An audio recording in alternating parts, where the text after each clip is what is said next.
बिस्मिल्लाहिर्रहमानिर्रहीम, अस्सलाम वालेकुम, गुड इवनिंग एंड नमस्कार टू एवरीवन। मैं हूं फ़खर यूसुफजई और आप देख रहे हैं debate with Fakhar. Debate with Fakhar में आज बात होगी बहुत सारी डेवलपमेंट्स के हवाले से, जिसका ताल्लुक इंडिया से है और कुछ का ताल्लुक जो है इस रीजन के साथ है, जैसे कि ईरान, चाइना और पाकिस्तान या अफ़गानिस्तान की अगर हम बात करते हैं तो इन इलाकों से हैं। लेकिन बहुत सारी चीज़ें ऐसी हो रही हैं कि मतलब हम खबरें पढ़ते रहते हैं कि यार हिंदुस्तान के अंदर इस तरह के जो वाक़यात हैं वो हुए। इसके पीछे इसका बैकग्राउंड क्या है, किस तरीके से ये शुरू हुए, या फिर क्या सपोर्ट मिलती है इनको ये सारा कुछ करने के लिए। इन सारी चीज़ों के ऊपर आज हमारे साथ मौजूद है हमारे respectable guest colonel retired Dhanvir Singh साहब। आप लोग सब जानते हैं उनको, एनालिस्ट भी हैं, टीवी होस्ट भी हैं और गालिबन लिखते भी हैं। Welcome to the show sir. Welcome, thank you. बहुत शुक्रिया sir for joining my show.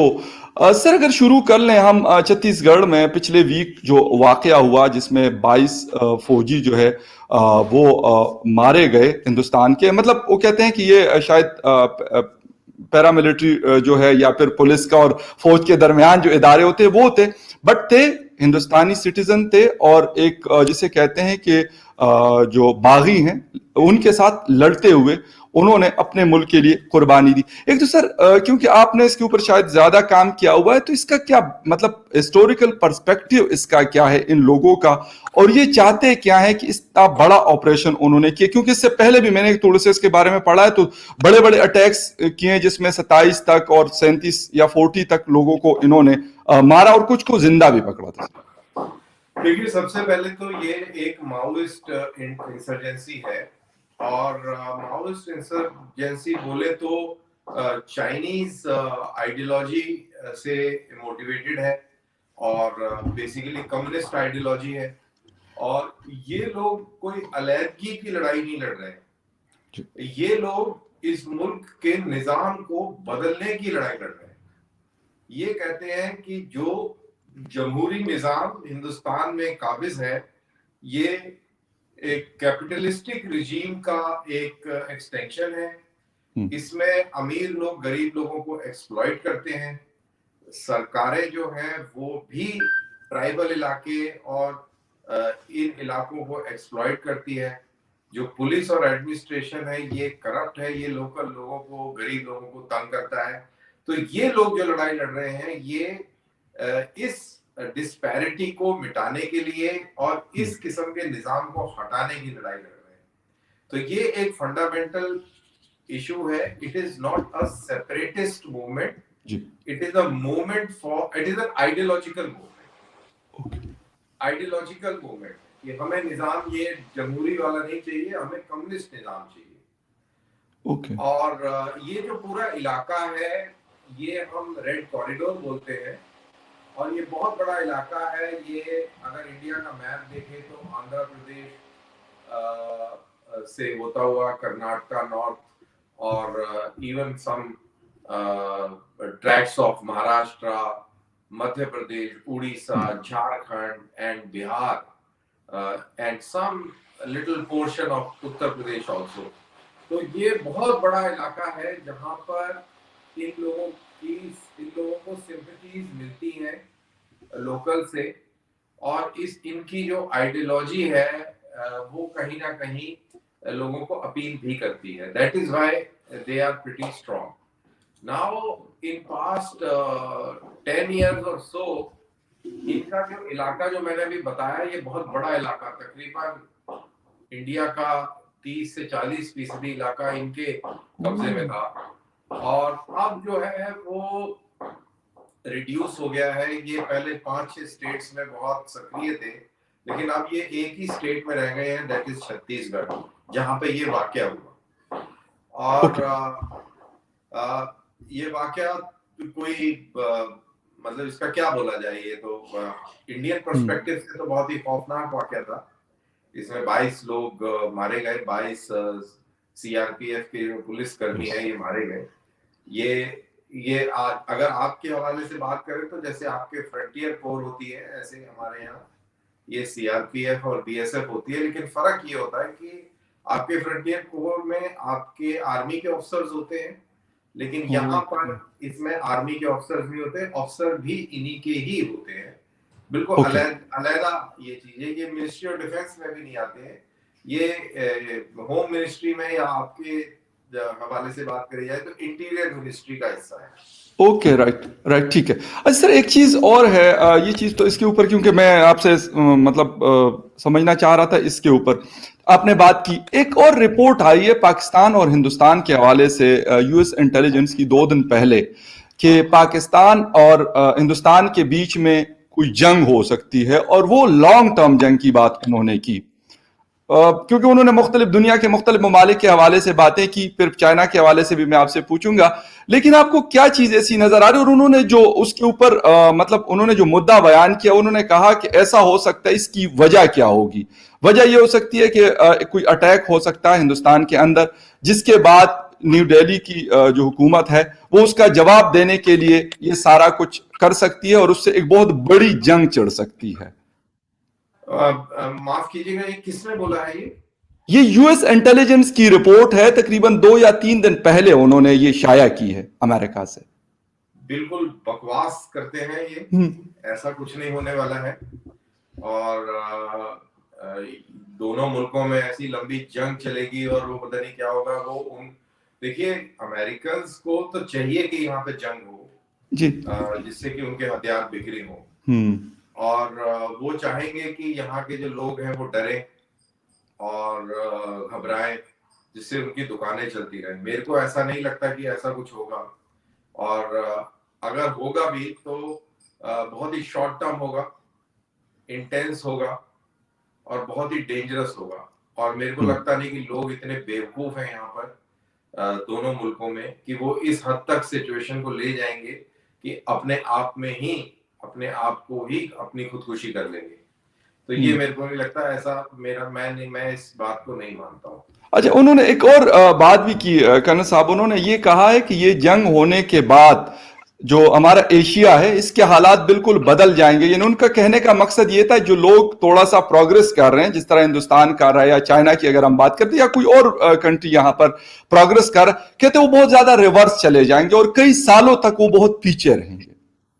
देखिए, वो तो ये चाहते हैं बिकॉज अमेरिका को अभी चैलेंज चाइना कर रहा है और इंडिया भी एक स्ट्रॉन्ग कंट्री निकल के आ रहा है, इकोनॉमिकली भी और मिलिटरीली भी। तो अमेरिकन नहीं चाहते कि एशियन कंट्री कोई ज्यादा प्रोग्रेस करे। तो ये इंटेलिजेंस जो रिपोर्ट है ये बिल्कुल मेरे ख्याल से बायस्ड है, कुछ मोटिवेटेड है। मैंने वैसे पढ़ा नहीं है, लेकिन जो आप बता रहे हैं उसके बेसिस पे मैं बोल रहा हूँ। मेरे को ऐसा ये लॉजिक मेरे को ये अपने कॉन्टेक्स्ट में, सब कॉन्टिनेंट के कॉन्टेक्स्ट में सेट होता नहीं दिख रहा है। और मेरे को नहीं लगता कि ये इस तरीके की कोई बात है कि ऐसी कोई तैयारी या कुछ ऐसा कुछ मेरे को लगता नहीं है कि कुछ है। अच्छा, उन्होंने जो चाइना और हिंदुस्तान के हवाले से उन्होंने बात की, तो उन्होंने तकरीबन सेम बात की है कि चाइना का जो क्लैश है वो अभी राइट ना, वो तो मतलब खत्म हो गया, हिंदुस्तान और उनके बीच में बातचीत हो गई और काफी चीजें सेटल डाउन हो गई। लेकिन उन्होंने मतलब कहा है कि फ्यूचर में ऐसी चीजें हो सकती है और ये कोई जंग के आसार उन्होंने वहां पे भी दिखाए हैं। हिंदुस्तान वर्सेस चाइना भी उन्होंने बोला है कि ये इनके बीच में भी जिस तरह भी क्लैशेस हुए थे, इससे एक बड़े लेवल स्केल के ऊपर मतलब कोई जंग हो सकती है इनके दरमियान भी।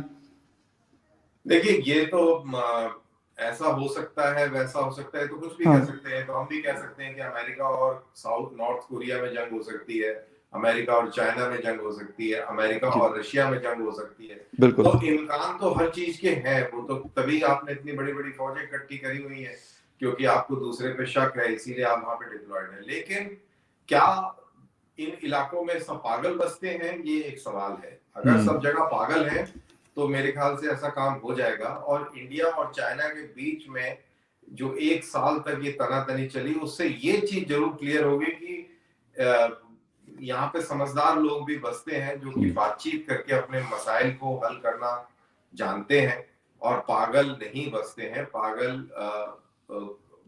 पागल वाला कोई ऐसा यहाँ पर सिस्टम नहीं है। तो मेरे ख्याल से जो चाइनीज जो ये इंटेलिजेंस रिपोर्ट है, ये यूएस इंटेलिजेंस रिटोरिक क्रिएट करना, जान के एक सनसनी क्रिएट करना, जिससे कि उसके ऊपर चर्चा हो, उसकी रेलिवेंस बने।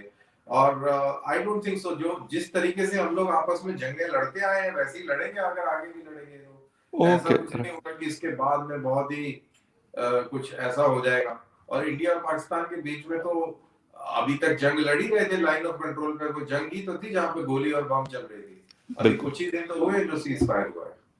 एग्जैक्टली एग्जैक्टली, बिल्कुल सही, बिल्कुल अच्छा, एक चीज और भी आ रही है कन साहब के, जिस तरीके से मतलब बातचीत का सिलसिला हमें नजर आया कुछ दिन पहले, उसके बाद फिर एक बदकिस्मती में कहूंगा कि वो चीजें रुक गई। जनरल कमर जावेद बाजवा ने भी हफ्ता 2 हफ्ता पहले स्टेटमेंट दी थी कि नहीं जी हम अब आगे बढ़ना चाहते हैं, ये करना चाहते हैं, वो करना चाहते हैं। इंडिया की तरफ से भी एक पॉजिटिव रिस्पॉन्स मैं कहूंगा उसका आया, मोदी जी ने लेटर लिखा, और ये सारी चीजें भी मतलब हम जैसे लोग बड़े खुश हुए थे कि चलें अब कुछ ना कुछ जो है ना वो आइस मेल्टिंग शुरू हुई। उसके बाद एकदम से इमरान खान साहब ने फिर यू टर्न लिया। फिर बाजवा साहब ने जब 2-3 दिन पहले कोर कमांडर कॉन्फ्रेंस को हेड किया तो वहां पे उन्होंने कहा कि नहीं जी अब तो कश्मीर के मसले पे तो पहले बात होगी, बाकी इश्यूज बाद में होंगे।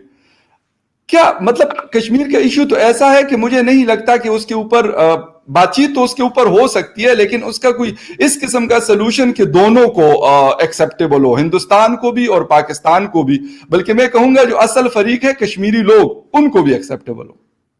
देखिए ऐसा है कि कश्मीर का एक ही हल है, और वो ये है कि जो लाइन ऑफ कंट्रोल है उसको इंटरनेशनल बॉर्डर बना दिया जाए। ना हम आपका कश्मीर ले सकते हैं, ना आप हमारा कश्मीर ले सकते हैं। और जो कश्मीरी आजादी के सपने ले रहे हैं ना वो आजाद रह सकते हैं। पहली बात तो आजादी नहीं मिलेगी, और मिल भी गई तो वो उनको आजाद रहने नहीं देगा कोई। तो ये, और ये सबको मालूम है, तो ना आजादी मिलेगी किसी को, ना कोई गुलाम रहेगा, ना कोई कुछ कहानी रहेगा। ये जो लाइन ऑफ कंट्रोल है इसको आप इंटरनेशनल बॉर्डर बना दें और ये मसला खत्म हो जाएगा, और बॉर्डर्स ओपन कर दें, पीपल टू पीपल कांटेक्ट बढ़ा दें, ये कहानी सेटल हो जाएगी अगर आपने फ्यूचर में आगे चलना है। आपने बड़ी इंटरेस्टिंग बात करी जो कि गहरी बात है कि इमरान खान को लेटर लिखे, इमरान खान ने भी लेटर लिखा, और कमर बाजवा ने ये कहा कि भाई हमें पुराना पास्ट भुला देना चाहिए। और उसके बाद में फिर कुछ तिजारत की बात हुई, ट्रेड की बात हुई, फिर उसमें यू टर्न हुआ, और फिर बाजवा साहब ने भी कोर कमांडर की मीटिंग में एक किस्म से यू टर्न ले लिया। तो ये जो पूरी दुनिया को लगता है, और आपके मुल्क के भी जो काफी जो इंटेलेक्चुअल्स हैं, जो बैलेंस्ड इंटेलेक्चुअल्स हैं, उनका भी ये मानना है कि स्टेट के अंदर डीप स्टेट है, और डीप स्टेट के अंदर भी एक डीप स्टेट है जो कि ये नहीं चाहती कि जो हालात हैं वो नॉर्मल हो और ये किसी और ट्रेजेक्टरी में चले। देखिए फकर भाई की 70 सालों में बहुत लोगों का धंधा पानी इसी दुश्मनी के ऊपर टिका हुआ है, और अगर आप अचानक से सब दोस्त हो जाएंगे और सब एक दूसरे के घर आने लगेंगे, आप मेरे को मिलने आएंगे, हम आपको मिलने आएंगे, तो फिर तो सारा धंधा चौपट हो जाएगा, आपका एग्जिस्टेंस ऐसे लोगों का खत्म हो जाएगा। तो फिर क्या करेंगे आप? अपने पैर पे कभी कुल्हाड़ी नहीं मारते। तो अभी जब तक ये स्टेट विद इन स्टेट और deep state with in deep state मजबूत रहेगा, आप ये देख सकते हैं कि ये कार्रवाई होगी। और ये बिल्कुल एक चीज बड़ी क्लियर हो गई है कि कमर बाजवा भी इस डीप स्टेट चैलेंज को चैलेंज नहीं कर सकते। कोशिश करी बेचारे ने, मैं उनको फुल मार्क्स दूंगा, लेकिन वो भी इसके सामने मजबूर हो गए। और लेकिन मैं उनको मैं क्रेडिट दूंगा कि कम से कम उन्होंने इतना हौसला दिखाया, इतनी बड़ी बात करने की हिम्मत जताई। So that is good. और धीरे धीरे ये काम होते हैं, एकदम इतनी जल्दी से नहीं होते हैं, बट क्योंकि एक बार बात कर दी है तो धीरे धीरे ये बात और आगे जाएगी। ठीक है, लॉन्ग टर्म पे हमें शायद ये चीजें नजर आना शुरू हो जाए। जिस तरीके से सार्क कॉन्फ्रेंस शायद इस साल पाकिस्तान में होनी है, उसमें भी सुनने में आ रहा है कि कुछ लोग शायद हिंदुस्तान से शरीक होंगे, वो लोग आएंगे, और अगर आते हैं तो मेरे ख्याल में एक बहुत बड़ी डेवलपमेंट होगी इस तरीके से। या भी उज्बेकिस्तान ने जिस तरीके से इन्वाइट किया है मोदी जी और इमरान खान को, और उन्होंने कहा है कि आप लोग यहाँ पे आके और मतलब बैठे यार, ये तो नहीं है कोई चीज आप अगर हल करेंगे भी तो तब हल होगी जब आप लोग आपस में कोई उस चीज के ऊपर, इशू के ऊपर बात करेंगे। अगर आप उस इशू के ऊपर बात ही नहीं करेंगे तो आप दिल्ली में बैठे हुए हैं, ये इस्लामाबाद में बैठे हुए हैं, इस तरीके से तो मसाइल हल नहीं हो सकते। जी बिल्कुल। तो मसाइल हल करने के लिए इनको बातें करनी होंगी, और बातें करने के लिए एक मौका, हिंदुस्तान का मौकिफ है कि आप जो है टेररिज्म बंद कर दें, और आप लोगों का मौकिफ है कि पहले कश्मीर बनेगा पाकिस्तान। 370। तो अब पता नहीं कश्मीर बनेगा पाकिस्तान की नहीं बनेगा। तो ये जो ऐसे जो पेच लड़े हुए हैं बहुत सीरियस है। तो मेरे ख्याल से जब भी कभी ये बात करें तो ये अमन की बात करें तो पहले अमन हो और फिर अमन की बात चले, और कोई इस तरीके के शराइत ना रखे जाए और खुले दिल से बात हो। तो मेरे ख्याल से जैसा कहते हैं कि बात चली है तो दूर तक जाएगी, तो जरूर बिल्कुल। जाएगी। और बाजवा साहब ने बात चलाई है, इमरान खान ने चलाई है, और इंडिया की तरफ से भी बहुत मेहनत करी जा रही है। जी। बैकडोर चैनल्स में बहुत एक्टिविटी चल रही है। तो लेट्स होप कि कुछ अच्छे नतीजे निकल के आए। अच्छा करण साहब, एक सवाल छोटा सा इसी में, कि कुछ लोग मेरी तरफ भी और आपकी तरफ भी बड़ा मतलब बुरा मान गए थे इस चीज को, कि जब पाकिस्तान ने कहा कि हम ये चीज पता नहीं चीनी और वो मंगवाएंगे, हालांकि उसके ऊपर यू टर्न बनता था, इमरान खान ले लेते हैं टक करके, मतलब विदिन सेकंड वो यू टर्न ले लेते हैं, वो मशहूर है इस हवाले से। लेकिन इसके बावजूद भी लोगों ने बड़ा वावेला किया। मैं देख रहा था जी, हमें कोई जरूरत नहीं है चीनी देने की, और हमें कोई जरूरत नहीं है कॉटन देने की, और ये मतलब एक हम ये क्यों चाहते हैं। मैं मुसलमानों की भी बात करता हूं, मुसलमान कहते हैं ये हमारे साथ फला, आज से 2000 साल पहले फला जगह में हमारे साथ ये हुआ था, फला ने ये किया था। तो आज मतलब आज मुझे क्यों ये पढ़ा रहे हो? बस ठीक है ना, 2000 साल पहले आप लोगों ने भी कुछ किया होगा, उन्होंने भी कुछ किया होगा, सेम लाइक दैट आज भी पाकिस्तान के अंदर भी ये सारी चीजें पढ़ाई जाती है, समझाई जाती है, और हिंदुस्तान के अंदर भी जी हमारा तो फला आज से 2000 साल पहले ये वाला मंदिर जो था ना, फला मुगल बादशाह ने इसके साथ ये किया, यार उसने किया था, वो चीज खत्म हो गई। आज हम 21वीं सदी में रह रहे हैं, हम क्यों नहीं निकलना चाहते उन चीजों से? मैं अपनी बात भी कर रहा हूं और आपके यहाँ की बात भी कर रहा हूं। देखिए ऐसा जैसे मैंने बोला कि सबको अपनी दुकानें चलानी है जी। और ये जो मजहब का जो चूरन है ना, ये बहुत ही टेस्टी होता है और बहुत लोगों को अच्छा भी लगता है। उसका जायका बहुत मजेदार होता है और बड़ा उसमें जुनून पैदा होता है, जज्बा आता है, और इसका फायदा लोग कुछ उठाते हैं और सियासत करते हैं और सियासी दुकानें चलती हैं, चाहे वो आपकी तरफ हो चाहे वो हमारी तरफ हो। और इतने सालों से यही चल रहा है और आपको बुरा लगेगा, लेकिन पाकिस्तान का क्रिएशन भी इसी चूरन बेस्ड पे है। इट इज दैट वही नफरत की जो वो बिसात है। तो ये है, और आपका बिल्कुल बात सही है कि जब तक आप पुरानी बातें नहीं भुलाएंगे तब तक तो ये नहीं चलेगा, आप आगे नहीं चल सकते। तो पुरानी बातों को भुलाना पड़ेगा, हिस्ट्री हिस्ट्री के तरीके से रखनी चाहिए और हिस्ट्री को प्रेजेंट में लाकर, और आज से 200 साल 400 साल 800 साल पहले क्या हुआ और उसकी बिना पर आज हम ये चीजें देखें और उसको सोचे समझे करें, तो वो मेरे ख्याल से गलत होगा। और आपका मैं इशारा समझ गया कि कई लोगों ने बहुत हल्ला मचाया था स्पेशली ट्विटर पे, तो आप उनकी जो एरिया ऑफ इंटरेस्ट है अगर उसमें जाएंगे तो वो उनकी दुकान ही इसी हिंदुस्तान पाकिस्तान नफरत पे चल रही है, और हिंदुस्तान पाकिस्तान के बीच में दोस्ती हो गई तो उनकी दुकान तो बंद हो जाएगी, और ऐसी बंद होगी कि उसको कोई खरीदेगा भी नहीं, सेकंड हैंड लेना भी नहीं पसंद करेगा, बिकेगी भी नहीं। तो उनकी तो रोजी रोटी का सवाल है भाई, उनका तो पेट पे लात पड़ने वाली थी, तो उन बेचारों ने तो ऐसा कहना ही था। तो उनको मैं कोई दोष नहीं दूंगा, उनको मैं कुछ नहीं बोलूंगा, उनकी मजबूरी थी, और ऐसे मजबूर लोग बहुत सारे हैं, हमारे यहाँ भी हैं, आपके यहाँ बिल्कुल। अच्छा करण साहब, आखिरी सवाल है, क्योंकि संडे की वजह से आप भी कहीं जाना आपने, आखिरी सवाल करना चाह रहा हूं। ईरान और चाइना के बीच में जो एक अभी नई डेवलपमेंट हुई, और तीसरी उसके साथ जुड़ी हुई बात है कि अमेरिका ने उस जो न्यूक्लियर उनके साथ एक ट्रीटी थी ईरान और अमेरिका की, दोबारा वो कह रहे कि हम इस पे दोबारा बैठेंगे, जो बाइडेन जो एडमिनिस्ट्रेशन है उन्होंने बात की। क्या नजर आ रहा है आपको इस वक्त, ईरान वर्सेस चाइना या फिर ईरान वर्सेस यूएस की बात अगर हम करें तो? देखिए, यूएस ने जो ट्रम्प एडमिनिस्ट्रेशन ने जो ईरान के साथ किया था उस न्यूक्लियर डील से बाहर निकलकर वो एक तरीके से गलत किया था, क्योंकि आप एक उस लेवल पर मुआहदा करते हैं और उस मुआहदे से आप एक तरफा अपना सामान उठा के और बाहर निकल जाते हैं। मेरे ख्याल से ये एक किस्म से धोखाधड़ी वाला केस था। जो बाइडेन ने कहा था कि मैं वापस आऊंगा और इसको बहाल करूंगा,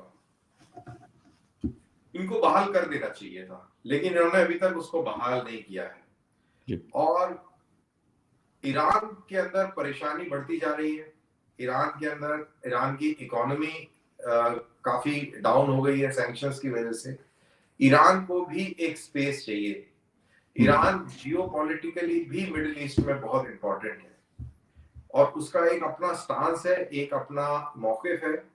और शिया और सुन्नी डिवाइड में एक बहुत इंपॉर्टेंट मुल्क है ईरान। और पूरा जो शिया क्रेसेंट है, जो कि आपके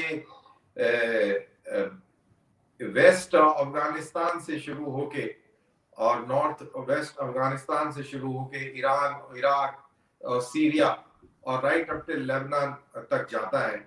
ये पूरा जो क्रेसेंट है, इसको डोमिनेट ईरान करता है। इसकी सपोर्ट में रशिया है। अब इसको चाहिए था, इसको टेक्नोलॉजी चाहिए, इसको पैसा चाहिए, क्योंकि अमेरिका ये चीजें नहीं मुहैया करा पा रहा। उसने अपनी सैंक्शन नहीं उठाए, वो दोबारा से उस मुआहदे में वापस नहीं आया। जो बाइडेन ने बहुत अहम जो टाइम था वो गवा दिया और उसका फायदा उठाया चाइनीज ने। चाइनीज को ये मौका लगा, एक जरूरतमंद है और एक के पास सब कुछ है, उस जरूरतमंद की जरूरत पूरा करने के लिए।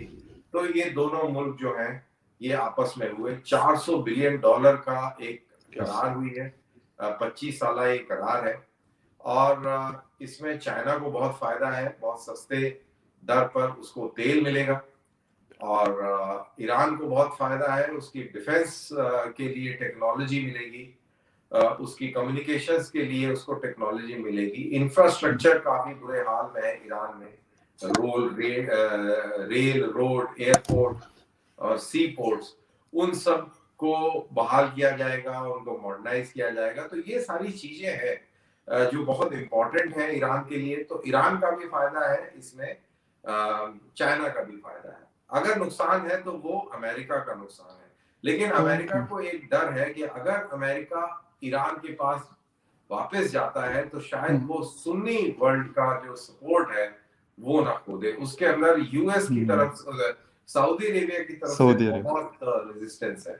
तो ये बड़ा कॉम्प्लिकेटेड इशू है और लेट्स सी ये अभी आने वाले समय में ये कैसे बैठता है। बट बहरहाल अभी ये हकीकत है कि चाइना जो है इस खेल में एक इम्पोर्टेंट प्लेयर बन के आ गया है।